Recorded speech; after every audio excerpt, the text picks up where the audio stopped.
जीवन में कुछ पाना है तो प्रेम को पाओ, उससे ऊपर और कुछ भी नहीं। प्रेम जीवन का प्राण है। जिसमें प्रेम नहीं वह सिर्फ मांस से घिरी हुई हड्डियों का ढेर है। तो प्रेम क्या है?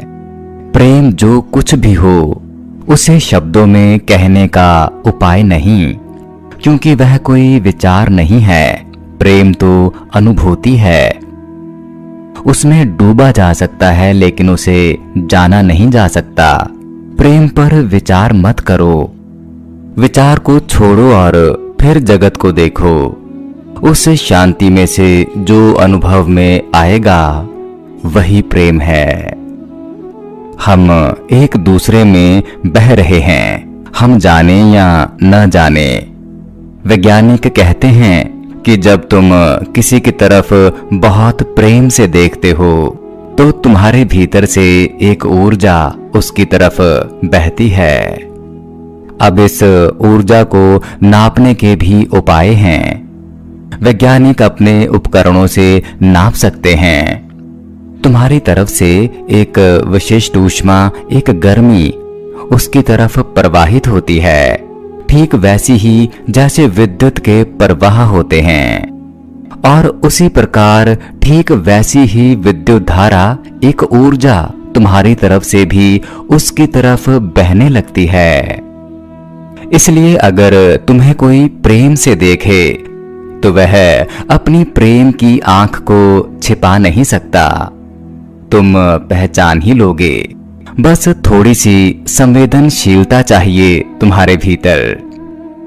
और ठीक उसी प्रकार जब तुम्हें कोई घृणा से देखता है तब भी छिपा नहीं सकता, क्योंकि घृणा के क्षण में भी एक विध्वंसात्मक ऊर्जा छुरी की तरह तुम्हारी तरफ आती है और चुभ जाती है। प्रेम में तुम खिल जाते हो और घृणा तुम्हें मार जाती है। घृणा में एक जहर है और प्रेम में एक अमृत है। हम एक दूसरे में बह रहे हैं, हमारी तरंगें एक दूसरे में बह रही हैं। यह तथ्य हम जानते हो या ना जानते हो। तुमने यह भी देखा होगा कि कुछ व्यक्ति ऐसे होते हैं कि जिनके पास तुम्हें बहाव मालूम होगा, जैसे तुम एक नदी की धार में पड़ गए हो जो बह रही है। उनके साथ तुम रहोगे तो ताजगी मालूम होगी।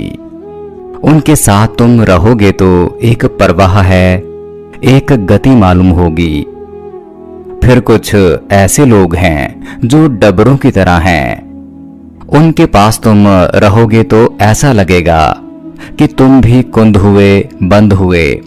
कहीं कोई बहाव नहीं मालूम होता, सड़ान सी मालूम होती है। सब रुका रुका, द्वार दरवाजे बंद, कोई नई हवा नहीं, नई रोशनी नहीं।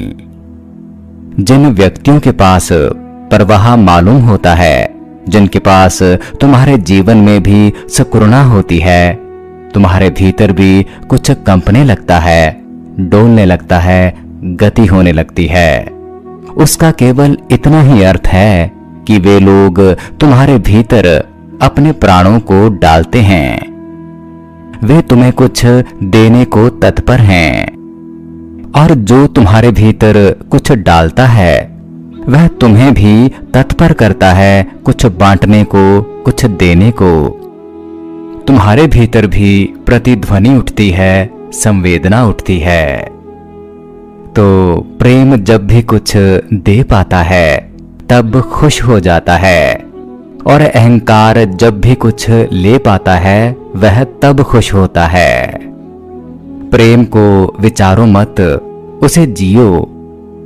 अहंकार अप्रेम है, और जो जितना अहंकार को छोड़ देता है वह उतना ही प्रेम से भर जाता है।